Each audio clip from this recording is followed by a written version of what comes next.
How is this year Congress season in Slovakia? In Slovakia, in Europe generally, it's a good year because things are looking up. Our main customers, so automotive, construction, pharmaceuticals, information technology, those sectors have done rather well this year, and so we're feeling the impact in the meetings industry with more meetings, more product launches, more training. So it's been a good year for our meetings industry, and that's something which I haven't been able to say for quite a few years, but the economy in some parts of Europe seems to be turning for the better, and therefore the industry is quite optimistic about the year to come. Where do you see trends for the future?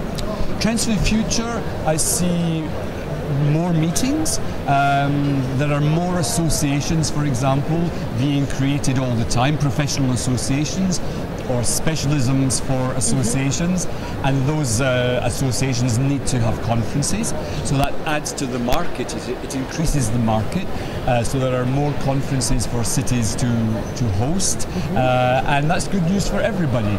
There is more supply as well, new conference centres opening up all the time, a beautiful one last month in Krakow in Poland. That's helping the infrastructure for conferences. So I'm optimistic about this. It's hard work, of course. There's more and more competition because more and more destinations outside Europe are opening their doors to conferences. So we can win events for our cities, but it's hard work.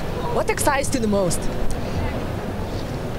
I like to see what conferences do. I love to see events like this where you have people coming together, generating ideas. Conferences generate new knowledge.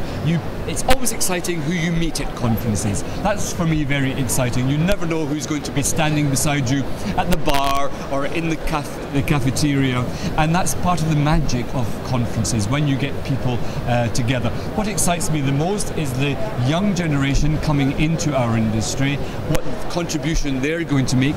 For sure they're going to change our industry very, very dramatically, and we're already seeing that. They're very different to people my age in terms of what they want from conferences, how they want them to be organised, and I think it's going to be really exciting to follow the impact of the youngest generation. Where do you see potential of Southeast Europe region? Well, So-called New Europe. From Southeast Europe, I was at a conference in Novi Sad in Serbia. And I was amazed at the energy of those people. I spend a lot of time in the former Yugoslavian countries. I know the Baltic countries quite well, Poland, and the one thing I always notice is the sheer energy of those people, their dynamism. I'm very, very optimistic. It's part of Europe which most people have never been to if you're living in Germany or Britain, and so there's a lot of potential in those cities to win meetings and attract people from all parts of Europe. Which countries do you see as your main competitors? The main competitors for the UK? Well, we have competitors everywhere, and any country with a developed infrastructure could be a competitor for Britain. America is very competitive, but we shouldn't forget China. China are very determined to succeed in this market, and therefore they are building lots of new venues, new convention bureaus, and so there's a lot of competition. It's very difficult to say this city or this city. I know in the rankings of top destinations, Paris, Vienna, Stockholm, Barcelona, these are all top cities and competitors for London. Your opinion about Slovenia? Slovenia. Well, I've been there several times. I think that, again, it's got a lot of potential. What I like about Slovenia is that your universities are running courses for young people to work in the meetings industry. And I've had the pleasure of teaching in Slovenia, in Portorož. And of course, everybody knows about Ljubljana, very good image, very good brand. Those cities are very, very attractive, but people should also know about your other cities, about your rural Slovenia as well, because for things like team building, incentive travel, those parts of your country could be very, very exciting. You have more and more good air links with other countries. That's important too. It should be easy to fly in and fly out of Slovenia, and it's getting better. That's very attractive for meeting planners. So I would say I'm optimistic. It's hard work, but one advantage that you have is that you are in the Eurozone. So that makes it easier for European meeting planners to budget, because they often have the same currency that you have in Slovenia. Where do you see the most popular stereotypes about mice industry? People are not aware enough about that what mice industry actually is. Absolutely. This is a huge challenge for the whole industry. We know what we do, and we think we do it quite well, and we do. But if you speak to people who are outside our industry, then they have no idea that even an industry exists for mice. Exactly. They've never heard of incentive travel. If they don't go to conferences, they don't understand that market. So we need to do a lot more to tell the public. PR, exactly. So if I'm in Ljubljana and there's a big conference of 2,000 doctors, I would like to open the pages of the Ljubljana press and see that story. Exactly. You know, after 5 days, these people have spent so much in our city, and then I think the general public will have a better understanding of meetings.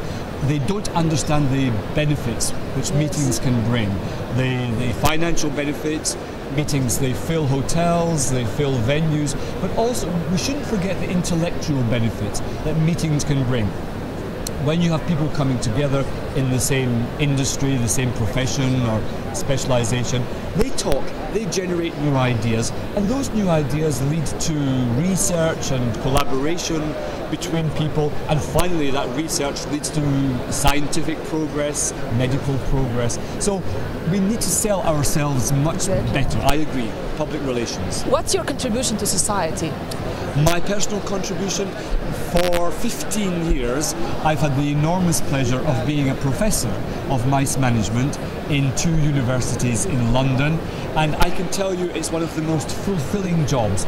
I've been walking around here at EIBTM, seeing my students from the past coming up to me. They're now in nice suits, they're in good salaries, working in our industry.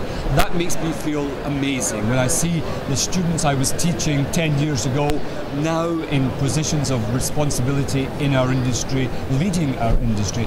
That gives me a fantastic feeling, and without hesitation I would say that's my biggest achievement. How important is passion for mice industry? It's not all about business. No. If you don't have passion, then please do something else, because we need people with passion, with energy, with a smile on their faces, even when things are very challenging.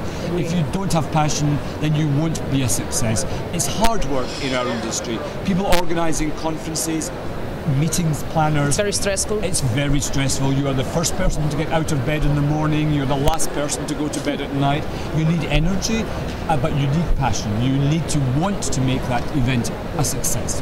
When we meet, we change the world.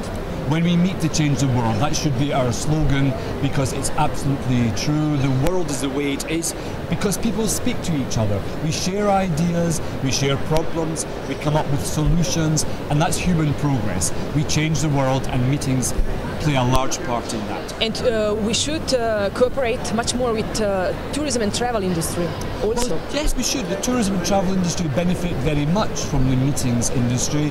It's good for hotels, it's good for tourist attractions, because when people come to it's good for the people. Absolutely, it's good for the people. When I go to a new place for a conference, I try to spend a day or two extra for tourism. I'm visiting the monuments, the museums, I'm eating in the restaurants, staying in the hotels. And I think it's a very good point you've raised. We should do much more to persuade conference visitors to stay longer, to come a couple of days early, stay a few days later. People coming to Slovenia for the conference, it might be their first visit to your country. We should not let them just go away after the conference. We should tell them in advance, and that's important, in advance, what there is to do and see, the tourist attractions. Convince them to stay a little longer. They will have a better experience of your industry. The tourism industry will benefit much more. It's win-win. Congress guests are spoiled, so we need niche stories. Well, exactly. They seem to be spoiled. I think people see that.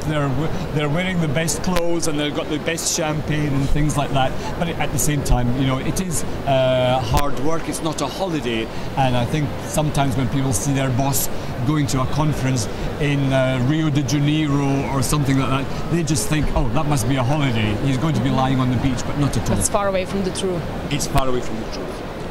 Thank you very much for the interview. It's a pleasure. We would like to cordially invite you to Conventa, the European trade show for meetings, events and incentives, which will be held on the 21st and 22nd of January in Ljubljana. For more information, please click the link below.